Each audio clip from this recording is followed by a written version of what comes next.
UKG second time question പേപ്പറിൽ ചോദിക്കാവുന്ന ഒരു ചോദ്യമാണ് living things and non living things. Living things എന്ന് പറഞ്ഞാൽ എന്താണ്? ജീവനുള്ള വസ്തുക്കളെയാണ് നാം ലിവിങ് തിങ്സ് എന്ന് പറയുന്നത്. അതിന് വാട്ടർ വേണം, ഫുഡ് വേണം, എയർ വേണം. നോൺ ലിവിങ് തിങ്സ് എന്ന് പറഞ്ഞിട്ടുണ്ടെങ്കിൽ എന്താണ്? ഡു നോട്ട് ഗ്രോ, അത് വളരില്ല, അതിന് ഫുഡിൻ്റെ ആവശ്യമില്ല. മാച്ച് ദ ഫോളോയിങ്, കുറച്ച് പിക്ചേഴ്സ് തന്നിട്ടുണ്ട്. പിന്നെ ലിവിങ് തിങ്സും നോൺ ലിവിങ് തിങ്സ് ആണോ എന്ന് മാച്ച് ചെയ്യണം. ഫസ്റ്റ് തന്നിരിക്കുന്നത് കോക്കനട്ട് ട്രീ ആണ്, ഇത് വളരും. അപ്പോൾ നമ്മൾ ഇതിനെന്ത് എഴുതണം? ലിവിങ് തിങ്സ് ആണ്.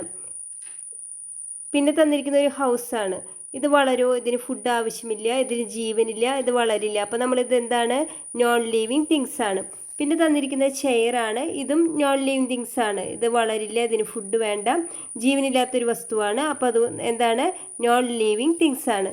അതുപോലെ തന്നിരിക്കുന്ന കൗവും അതിൻ്റെ യങ് വൺസ് ആണ് തന്നിരിക്കുന്നത്. ഇതിന് ജീവനുണ്ട്, ഫുഡ് വേണം അല്ലേ? അപ്പോൾ ഇത് വളരും. അപ്പോൾ ഇതെന്താണ്? ലിവിങ് തിങ്സ് ആണ്.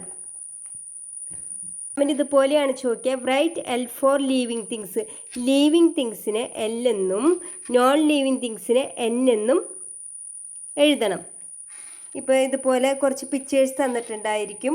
അപ്പോൾ കറക്റ്റായിട്ട് നമ്മൾ N ആണോ L ആണോ എന്ന് എഴുതണം. ഫസ്റ്റ് പിക്ചർ നോക്കാം നമുക്ക്. ഇത് എന്താണ്? നോൺ ലിവിങ് തിങ്സ് ആണ് അല്ലേ? പിന്നത്തെ പിക്ചർ തന്നിരിക്കുന്ന ഒരു ഹൗസാണ്, ഇതെന്താണ്? നോൺ ലിവിങ് തിങ്സ് ആണ്. അപ്പോൾ നമ്മൾ എന്താണ് എഴുതേണ്ടത്? N ആണ് എഴുതേണ്ടത്. പിന്നെ തന്നിരിക്കുന്ന ചെയറാണ്, ഇതും നോൺ ലിവിങ് തിങ്സ് ആണ്. അപ്പോൾ നമ്മൾ എന്ത് എഴുതണം? N ആണ് എഴുതേണ്ടത്. പിന്നെ തന്നിരിക്കുന്ന ഒരു കുട്ടിയാണ്, ഇത് ലിവിങ് തിങ്സ് ആണ്, ജീവനുണ്ട് അല്ലേ? അപ്പോൾ നമ്മൾ എന്ത് എഴുതണം? L എഴുതണം. ഇതൊരു പ്ലാന്റ് ആണ്, ഇതിനും ജീവനുണ്ട്, ഇത് വളരും. അപ്പോൾ ഇത് ലിവിങ് തിങ്സ് ആണ്. അപ്പോൾ നമ്മൾ L എഴുതണം. പിന്നെ തന്നിരിക്കുന്ന ഒരു റാറ്റാണ്, ഇതും L എഴുതണം. ഇഷ്ടമായെങ്കിൽ സബ്സ്ക്രൈബ് ചെയ്ത് സപ്പോർട്ട് ചെയ്യണേ. താങ്ക്